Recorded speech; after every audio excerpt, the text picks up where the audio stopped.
Assalamualaikum warahmatullahi wabarakatuh. Konten ini adalah konten edukasi yang sering dianggap tabu, tetapi sangat penting untuk keharmonisan rumah tangga. Ada dua tipe ataupun ada dua trik bagi para suami yang memiliki masalah gampang keluar.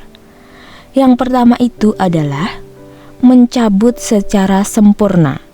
Untuk tips yang pertama, saya baca di dalam kitab referensi.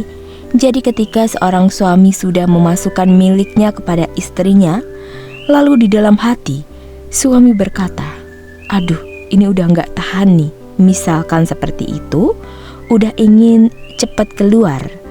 Misalnya sang suami seperti itu.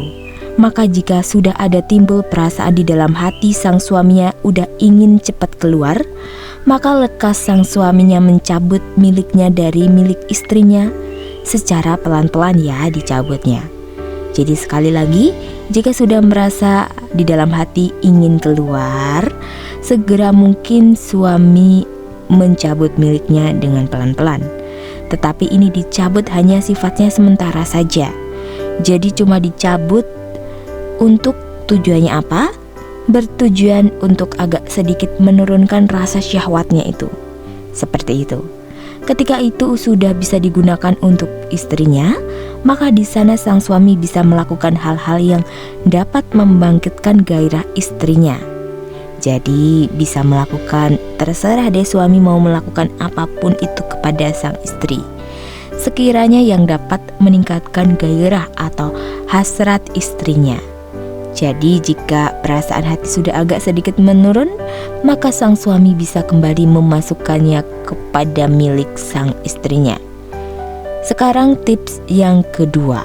Untuk tips kedua ini adalah cara penekanan.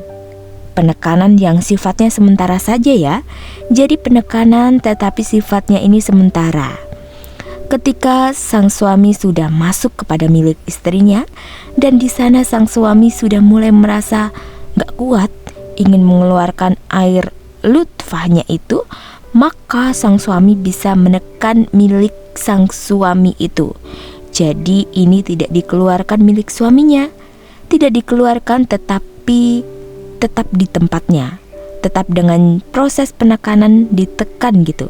Ditekan itu oleh siapa? Ditekannya boleh oleh suaminya dan bisa boleh istrinya juga. Berarti ini tergantung akan posisi ketika melakukan hubungan. Misalkan posisi sang suami berada di atas, mungkin itu lebih mudah atau memudahkan sang suami menekan istrinya. Tetapi jika istrinya sebaliknya posisinya di atas, ini lebih enak ditekan oleh istri terhadap suaminya. Jadi nanti perlahan tenang dulu sekitar 30 detik, didiamkan saja, tidak ada pergerakan sama sekali. Itu maksudnya tugasnya adalah untuk menurunkan sedikit syahwat milik sang suami. Jika sudah sedikit rileks, sudah sedikit tenang, maka suami istri bisa melanjutkan kembali gerakan-gerakan itu. Tetapi ditekankan di sini, jika melanjutkan kembali hubungan, jangan lakukan dengan keras ya. Artinya lakukan saja dengan gerakan-gerakan yang lembut, gerakan-gerakan yang santai. Karena gerakan yang cepat ataupun keras itu lebih cepat keluarnya. Jadi lakukan dengan santai, perlahan, tenang dan menikmati prosesnya.